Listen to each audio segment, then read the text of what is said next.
जम्मू आ गए, दिल्ली आ गए, अलग अलग जगह पे आ गए, और अभी सरकार उनको कह रही है कि फिर से हम मेरी बात समझ गए? क्या सबके साथ मर्डर हो जाता है?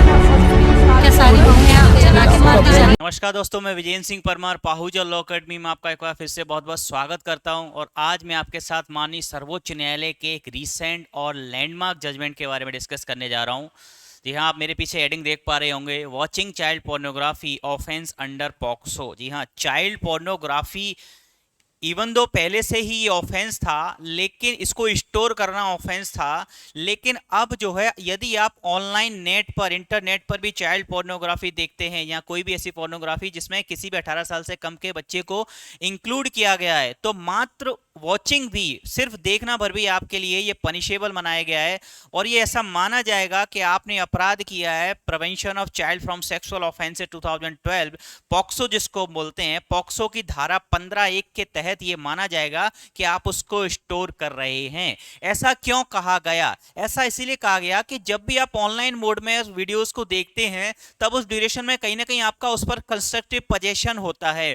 कंस्ट्रक्टिव पोजेशन में होता क्या है, उस ड्यूरेशन में आप जो है चाहें तो उस वीडियो को ऑनलाइन विदाउट डाउनलोडिंग, बिना डाउनलोड किए आप उसको शेयर कर सकते हैं, वॉल्यूम अप डाउन कर सकते हैं, देख तो रहे ही हैं। तो इंटरप्रिटेशन ऐसा किया सुप्रीम कोर्ट ने, मद्रास हाई कोर्ट और केरला हाई कोर्ट के जजमेंट को इसमें पलटा और कहा कि यह भी एक अपराध है, मात्र देखना भर।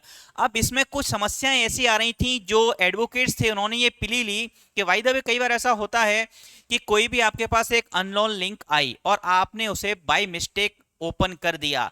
तब यदि ऐसी लिंक में अगर कोई ऐसा वीडियो प्ले हो जाता है जिसमें कि कोई चाइल्ड पोर्नोग्राफी का एक्ट चल रहा है, तो क्या उस ड्यूरेशन में वो पर्सन इनोसेंट माना जाएगा या तब भी वो दोषी होगा धारा 15(1) पॉक्सो एक्ट के अंतर्गत?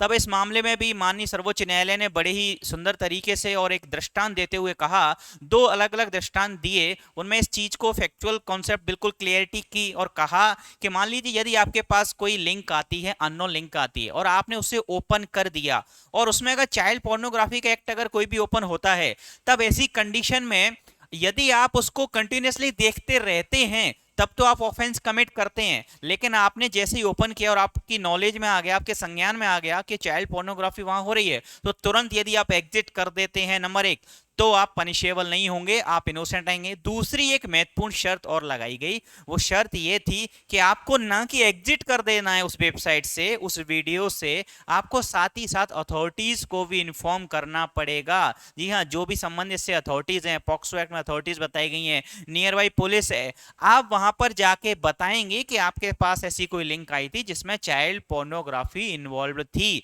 ये दो काम अगर आप करते हैं तब जो है आप इससे बच सकते हैं, अदरवाइज तब भी आप पनिशेबल हो जाएंगे।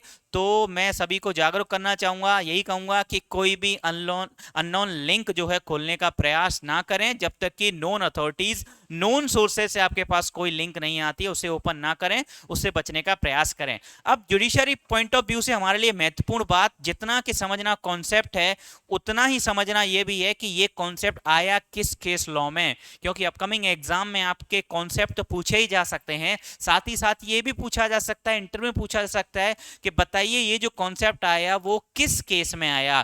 तो केस का नाम भी हमारे लिए महत्वपूर्ण हो जाता है। तो मैं आपको यहाँ केस का नाम भी बता देता हूं। केस का नाम है just rights for children alliance and another versus S Harish. ये जो जजमेंट आया है 23 सितंबर 2024 को, रीसेंट जजमेंट है। तो बस यही महत्वपूर्ण जानकारी मैं आपको बताना चाह रहा था। धन्यवाद, thank you. Subscribe for more content.